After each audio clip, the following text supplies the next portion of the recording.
A sigh of relief for passengers who have flights booked with WestJet this week, as the airline's flight attendants will be returning to work after a day-old strike.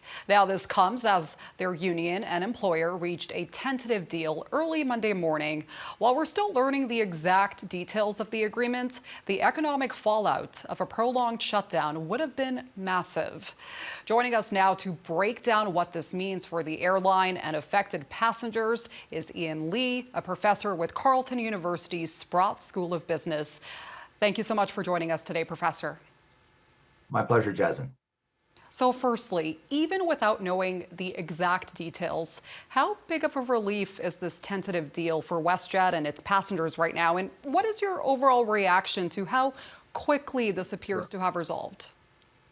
Of course, this is enormous relief. You're absolutely correct in stating that there are going to be thousands and thousands and thousands of people across this country, families and individuals traveling. And of course, business and government is going to be ecstatic that this has been successfully resolved because of the disruptive effect of strikes in the airline industry and transportation sector more broadly.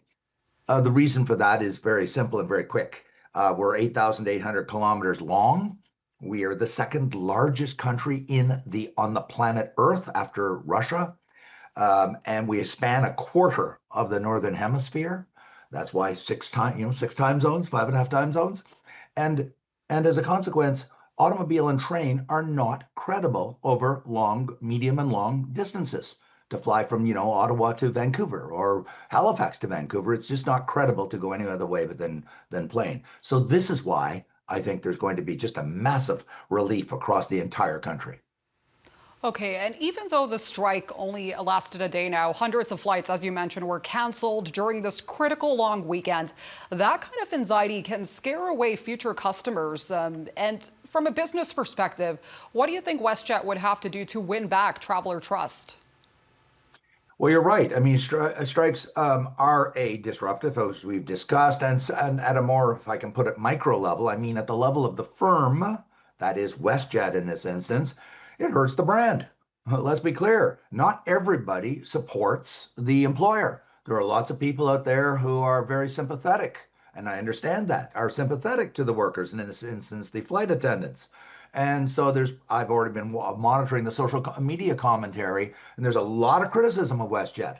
And I have no doubt that large corporations, including WestJet, monitor their social media as a form of instantaneous public opinion feedback.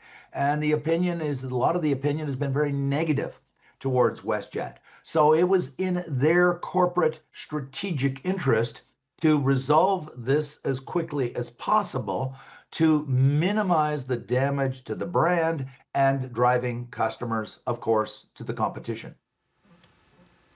And the airline operations don't just flip back like a light switch. With so many flights canceled and crews out of position, how quickly do you see operations returning back to normal? The number I've seen from the industry is 3 to 7 days after you start to shut down the planes and take them out of circulation.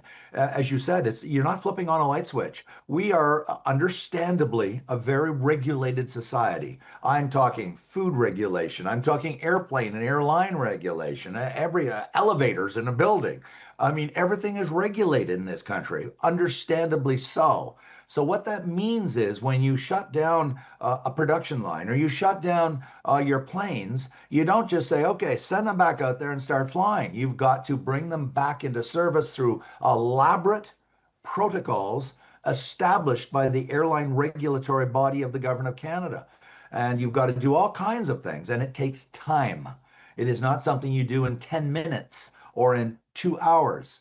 It can take 3 to 7 days to bring all those planes back online and reestablish that they're safe. Every last plane, the tires and all the checkups that have to be done. So as a consequence, it's expensive and it's time consuming. So I think some of the planes didn't come out of service immediately, so they'll be okay. But the ones that were taken out of service have to go through this protocol. So it'll take 3 to 7 days before we're back to full normal, if we can call it full normal. Mm-hmm. And just finally, as we know, this is a tentative deal, meaning workers still have to vote on it. So what should we be looking out for in the next few days? Who gave up what? I think it's obviously they settled. That means it was a deal that was acceptable to management, acceptable to labor. I do want to point out that I think that they felt that the government was looking over their shoulder. The government has intervened. The successive governments in our country have intervened approximately 45 times since 1950 in transportation labor disputes. Successive parliaments have said they won't tolerate it. Yes, they have the right to strike. Supreme Court said so. That may be. That was in 2015. And yet the government has intervened multiple times since 2015, sending a strong and clear message to the business managers and the owners and the unions that the reality, as opposed to the legal theory of the Supreme Court's decision, is that they will not tolerate disruptive strikes that go on for days and weeks in the transportation sector of Canada because of the greater damage it does to the greater good of 40 million Canadians. A few thousand people disrupt the greater good for both management and labor, disrupt the greater good for 40 million Canadians. And parliaments have said and successive governments have said that's not acceptable. All right, Ian, as always, thank you so much for your time and insight today. Thank you very much. Thanks, Jasmine.